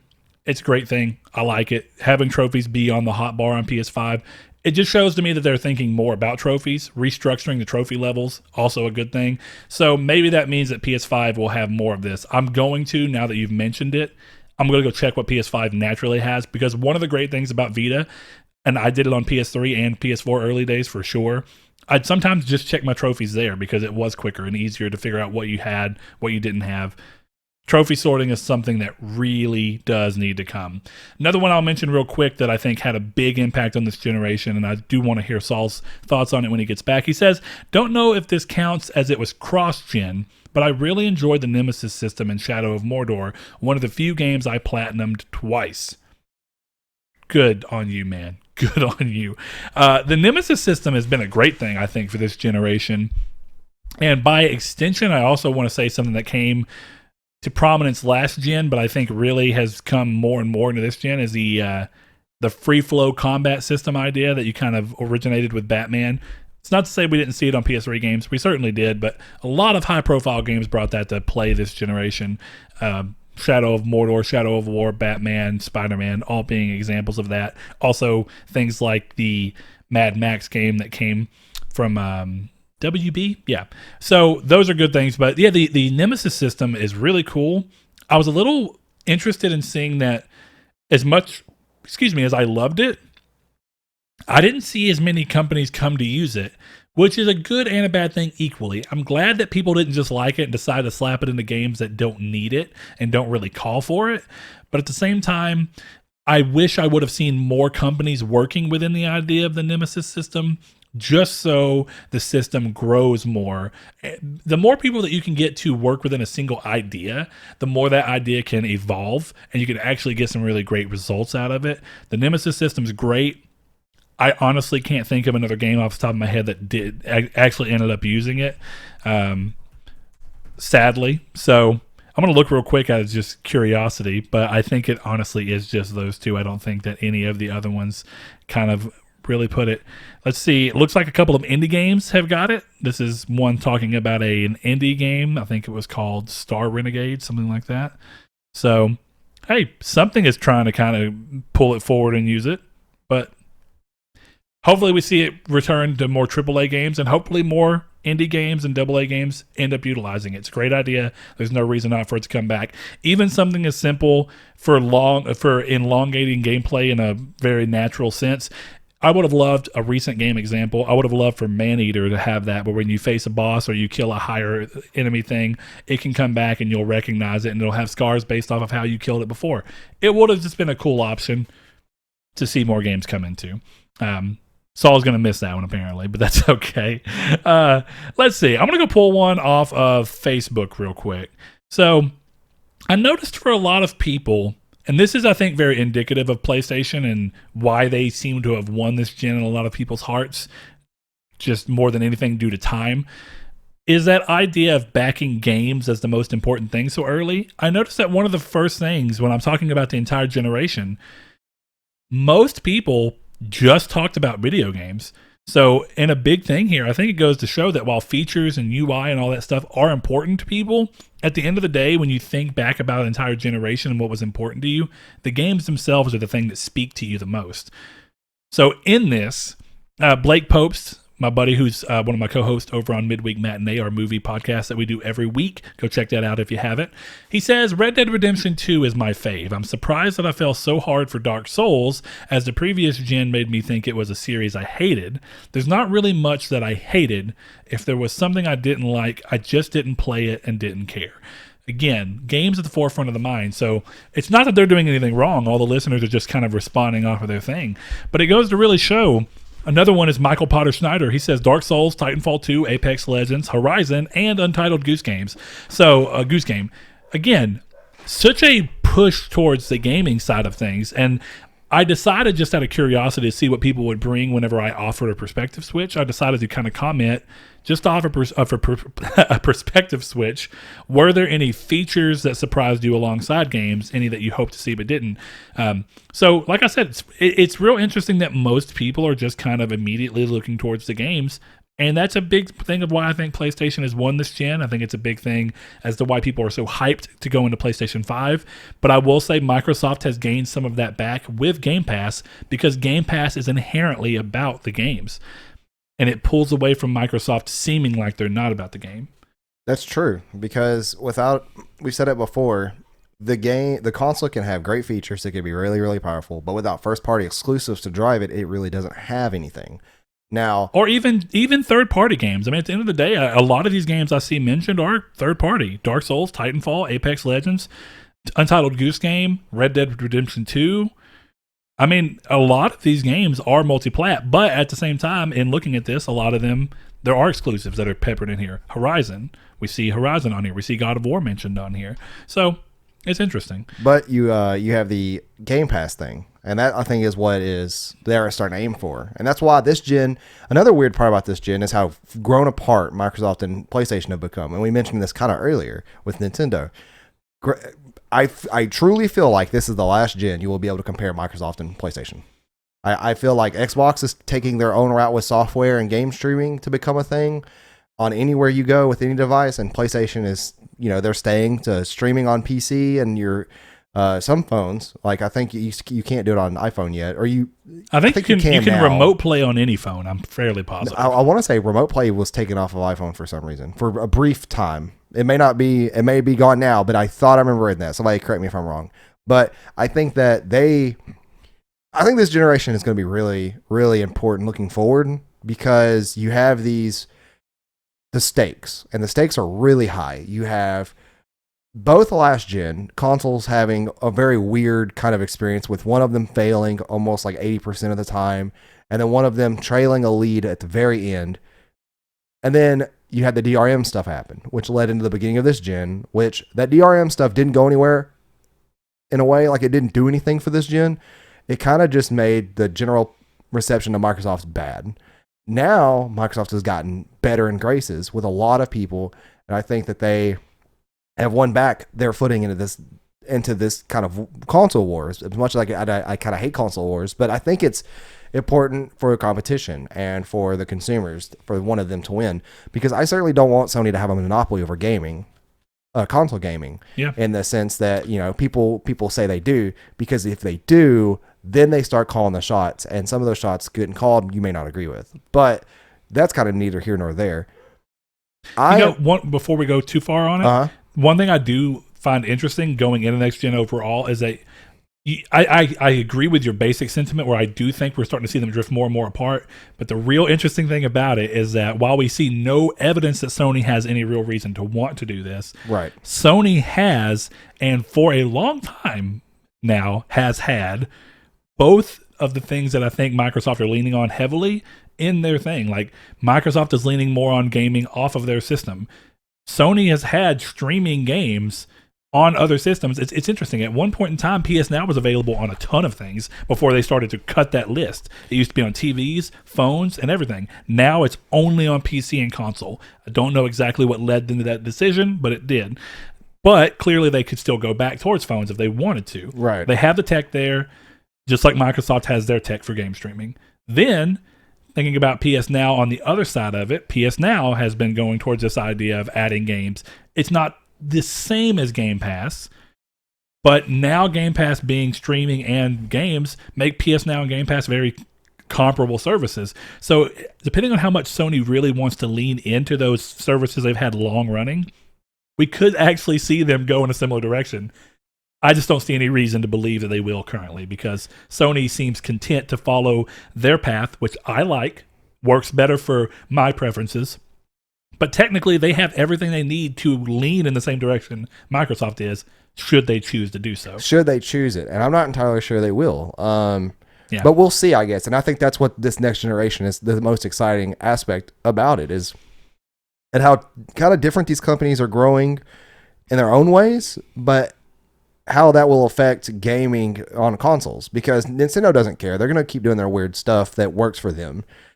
Sony and Microsoft, like I've said this before, when you had console wars, GameCube was the last part of it when the PS2 and Xbox was out. Nobody compared the Wii to the PS4. Nobody compared the Wii U to the PS4. Nobody did. And if you did, I don't know why, because it didn't work. If you compared the Wii to the PS4, as Salt has said, which I think he meant PS3, but if you compared the Wii to the PS4, then wow. The Wii, yeah, it's a PS3. But yeah, it didn't work. And now I'm just curious, because I said this before, is that Microsoft touts the most powerful console. I'm curious what they're going to tout next gen, because it won't be that. I guarantee it. I guarantee you they're not going to tout that next gen. But we have 10 years to find out. So, you know how long these console gens are. 8, 10, 6, same difference. We're 6 on this one. 6. Pretty good. We're 7. Not really. November 2013, November 2020? Yeah, I guess. 7. Yeah, no, I guess. There's 7. But you're right. I'm saying, I guess. Clearly my math was wrong. To wind down, I have the community stake in my mind. Well, I don't want to go off completely. There's a couple things we didn't do, so just making sure that we're on the same page there. Okay.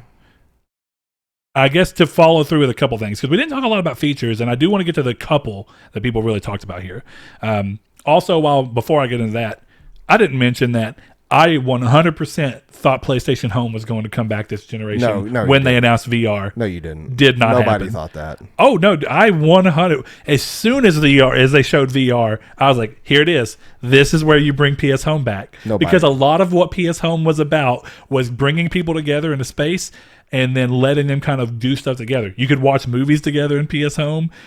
I was like, this is surely what they'll do here. And do you know what happened with that idea? VR Chat stole it. VR Chats did steal it. And we're wildly successful with it. And that's why, again, VR Chats being so popular, I was just thinking it's a matter of time before Sony brings PS Home back. No. Because we see it being successful elsewhere. The closest I think that PSVR got to that was this game where you essentially walked around in a bar and played games within the bar. So you could do like, I'm going to play a game of pool with this guy over here. We're just all hanging out in the same area.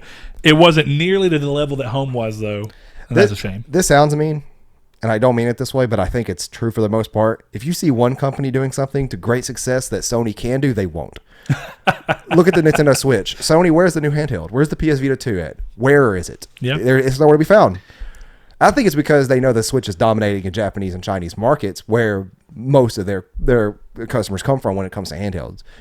I remember somebody pointed out when the PS Vita, not when it first came out, but like within a couple of years of it being out, somebody said if you go onto a Japan subtrain, you will not see. It's so rare you'll see somebody not holding one that's under the age of 30. It's like if you're 30 years or younger and you're Japanese on the subway, you have a PS Vita in your hand. Whereas that's all taken over by Switches now, which is crazy. Like we talked about last episode, is that idea of it does seem like Sony is seeding. Which, of course, it's because they chose to ever enter the handheld race and did a good job with the first one, the PSP, and even in Japan did a good job with the Vita. It does feel like now that you've entered that market and home market's dying there, by not releasing another handheld, you're kind of ceding Japan to Nintendo. Yeah, I mean, I said that when Hollow Knight became a thing. I told everybody, I was like, Hollow Knight launching on Switch first took Sony's handheld place for all these weird niche games that at the time were only on PC that would come to like some Japanese cons or to the Japanese continent, which doesn't make sense, but the East.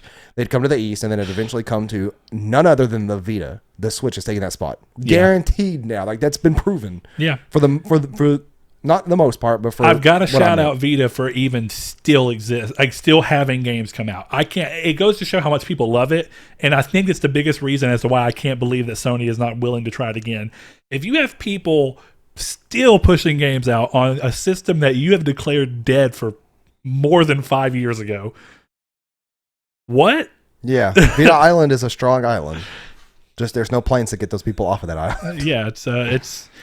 We need to transition from Vita Island to whatever the follow-up handheld is. But that's a thing that's another what will happen this gen. Yeah, no, it's not. We'll see. No, it's not. When we saw the success of the Switch, we're like, oh, this might make Sony make one. We never have. No. It's just not going to work. So going back, one of the ones was, and this is kind of reiterates what I was talking about before, Donovan Williams over on Facebook says, the fantastic games, totally unimaginable on PS3. Not so favorite. Trend of releasing unfinished games and bad business practices in regards to microtransactions. So this actually goes into what I think the community state could be.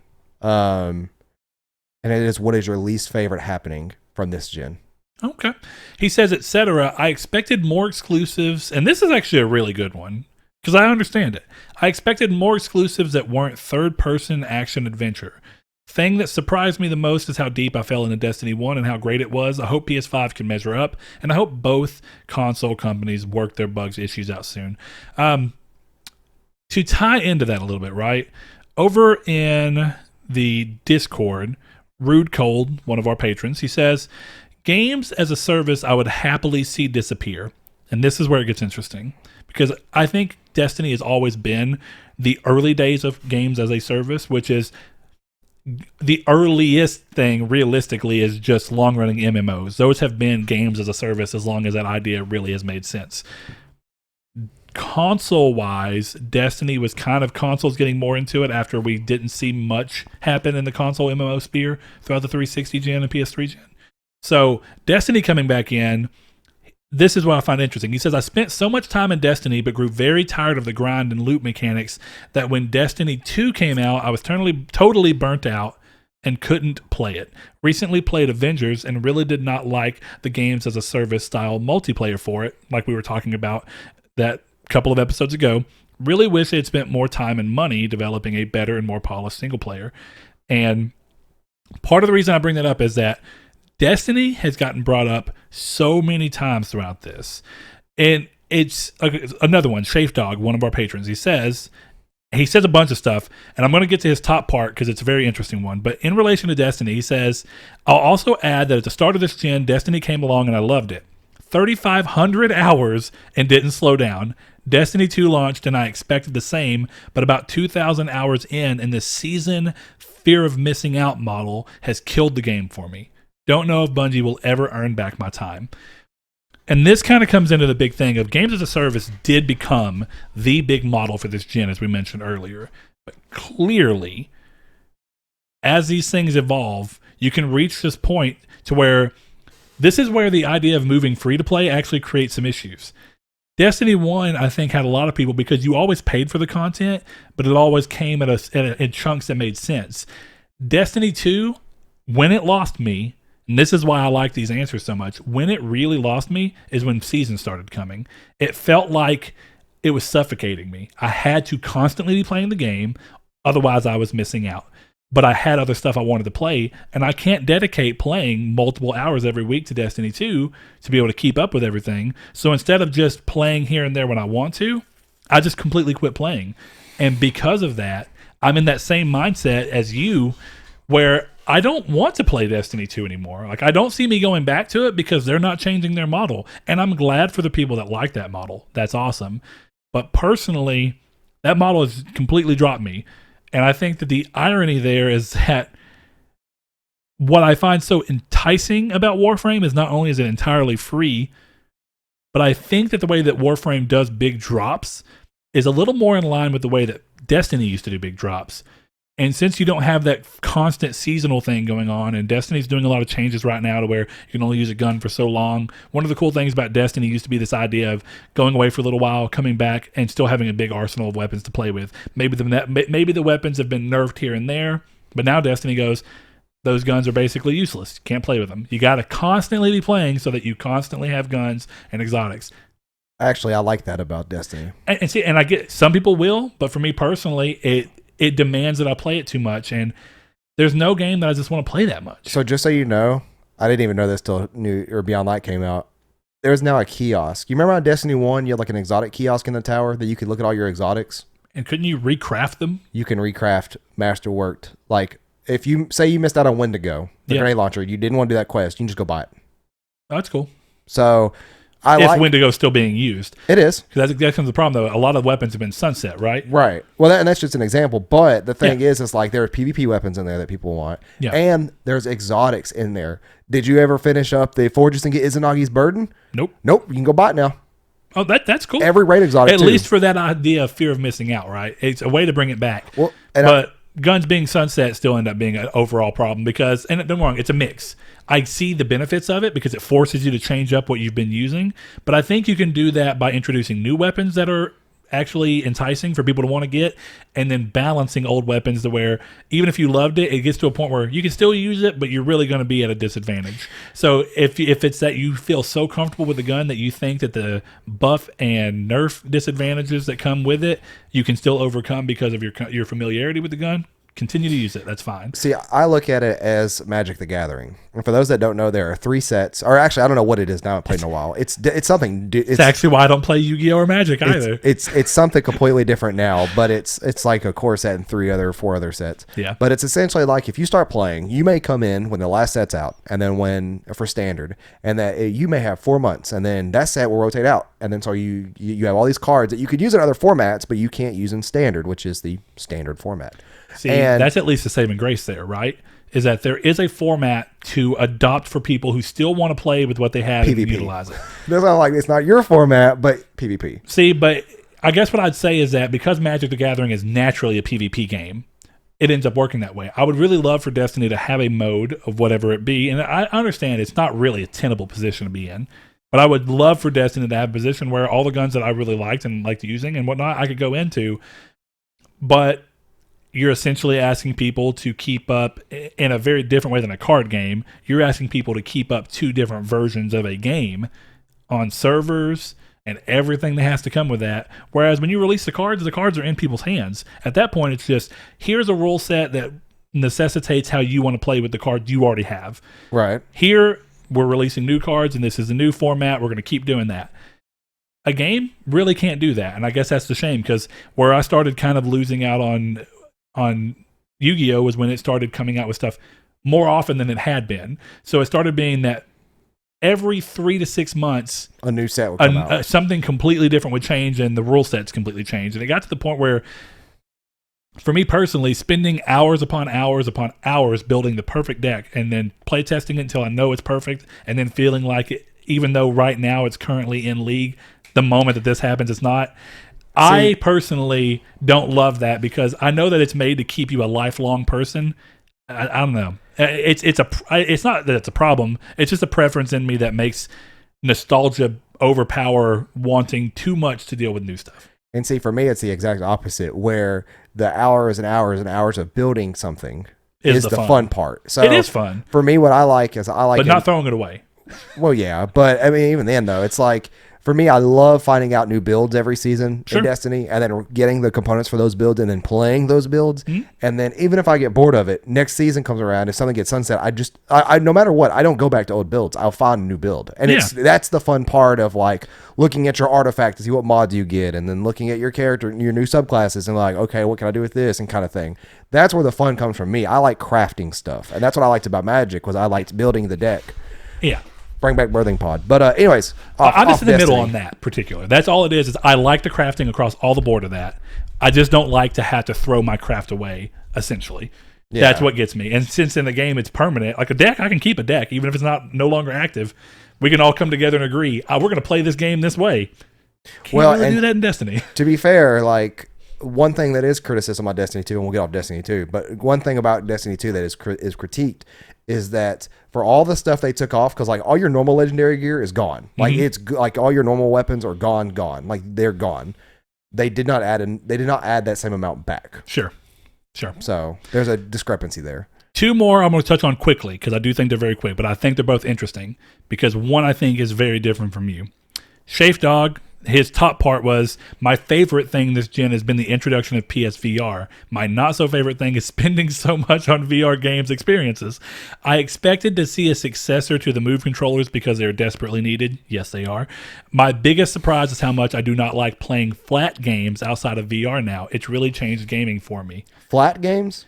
He means non 3D VR games. Non-VR like playing games. on a flat screen. When you really get into the VR thing, I just like that, because I do like PSVR, and I'm with you. I think it's a little too expensive sometimes in the experiences. But ultimately, when it's working well and when I don't feel like I'm having to fight it, it's awesome. And if we could get new controllers that don't have controller drift and all these other problems that come with it, I could see myself spending way more time in VR. Yeah, it just needs to become more accessible. But I like that. And then the other one is Mr. Awesome Dave 1337. He says, this is the generation that really got me back into console gaming. I spent much of the mid-2000s and early 2010s PC gaming. I spent like 2004 until 2011 playing MMOs, primarily. I played a bit on PS3, but when I got my PS4, I got hooked back in. Bloodborne being the game that truly led to my rediscovery of the console and my current favorite genre. I played the hell out of Bloodborne and Dark Souls 3, and whenever I look back at this generation, my mind automatically goes to Bloodborne. My game of the generation, game of the decade, and easily top 5 of all time, which to me says a lot since I've been playing video games now for over 30 years. I like the idea just because it's a different thing. I've never really moved off of console gaming. It has always been my primary. So I find it more comfortable. I always have a PC that's capable to PC game because I think it's cool. But I like the idea that it's really the games that bring you back, and it kind of comes back to this real idea here that ultimately, what you talked about earlier, exclusives are where the bread and butter is at. If Yeah. Bloodborne did not exist, and I'm telling you right now, Bloodborne would not exist had it not be for Sony going and saying, listen, we messed up by not keeping the rights to Demon Souls for publishing in North America, even though we own the IP. We messed up on passing on the sequel that you wanted to do due to those sales. We're going to come back, give you a handful of money. You make the game you want to make. We don't interfere. This is it. We pay for this game 100%. You don't have to pitch or anything. Sony went to them and asked them for that. There's a reason that Bloodborne exists, and there's a reason that those type of exclusives exist. That's just how it is. I mean, that's a perfect example of why that's important. Yeah, and I think it's a big reason as to why I'm really personally excited to see Microsoft's studio acquisitions. I'm not mad about the Bethesda one. I just think it's so weird that ultimately what we kind of talked about here, I'm glad they had a long-running partnership with each other. One of the things I like about Sony's acquisitions is they tend to be studios that they've worked so closely with that most people think they're already purchased anyway.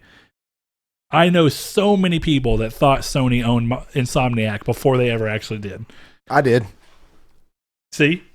A lot of people. Because name the Insomniac games that weren't on PlayStation. Sunset Overdrive. Is there Fuse. another one? What is that? It may not have been called Fuse by the time it came out. I can't remember, but it was a EA game.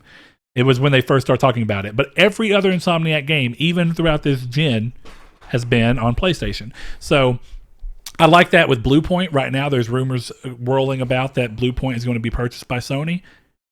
A lot of people think Bluepoint's already purchased by Sony because 90% of their body of work has been remasters and remakes for Sony. Shadow of the Colossus. It makes way more sense to get a company that you've only been working with and have been doing stuff exclusively with you to be purchased. I think that makes a lot more sense. Whereas Microsoft's purchase of Bethesda makes sense from a business perspective. It reeks of that Tomb Raider thing, though, where it's a system, it's a game that's always been multi-platform, and suddenly you're like, you can only play it on us. Who did the port for Shadow of the Colossus to PS3? Bluepoint. I thought so. Yeah, they did. So they did the twice. remasters of Ico and Shadow of the Colossus. Yes, they did. Absolutely, they did. So those are it. For you, what was your community's take again? So we'll go over our community, our answer in the next episode, so we can leave you guys with a cliffhanger. But I want to know, what is your single most hated aspect of this last generation? Or disliked if you just don't hate things. Yeah, dislike. Something you just disliked until you hated it. It could be anything. It could be Sony's last E3 conference. It could be games as a service. It could be any one entity, but it has to be the one you hate or dislike the most. Hey, RIP PSX, by the way. Yeah. RIP PSX. Yeah, RIP PSX. Can't believe we didn't talk about conventions. I guess we're in this year. There's not. I mean, yeah, this year it's kind of like I think we've done enough of that. Out of sight, out of mind. But RIP PSX. If you're wondering where you can find the community's take, you can either hop in our Discord, which is in the description down below. You can follow us on Twitter over at twitter.com/trianglesqrd, or you can find our Facebook group, which is Triangle Squared, a PlayStation podcast. And if you want to hear more of our lovely voices and even see our faces, you can catch us on YouTube every Monday at 10 a.m. Pacific, noon Central Time, as well as all podcast services across the world. And a special shout out to people that have been following us for a really, really long time now. We love you all, and we are happy to see you here and interact with you daily, like Ryan and Sean One Neo, everybody. I don't want to leave anybody out, so I didn't really want to name people. But there's so many people that have been on with us on this journey, and it's been such a fun time.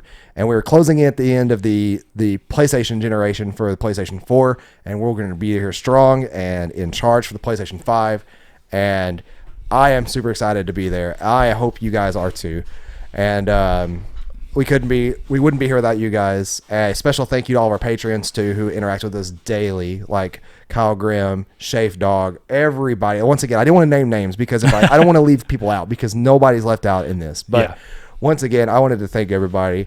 And also, real quick, thanks for being cool about sponsors. Yeah, thanks for being cool about sponsors. Like, I wanted to, that's why, like I said earlier, I bought the cologne with my own money. I wanted to make sure this sponsor was right for us, and I feel like it is. So,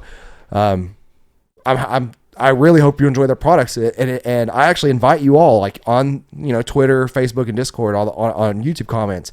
If you buy these products or if you've had experience with them, let us know how you liked them, because I'm curious to hear how your experiences go. And I guess that's it. The last thank you will be, of course, Brett reading Patreon, but I'll give a secondary thank you to Manscaped for sponsoring us and seeing, two guys who have made almost 200 episodes of a PlayStation podcast and give them hope and optimistic about something like this. Yeah. Because this is the first step in a long amount of steps to be able to bring you guys this kind of show full time. That'd be fantastic. And it would be.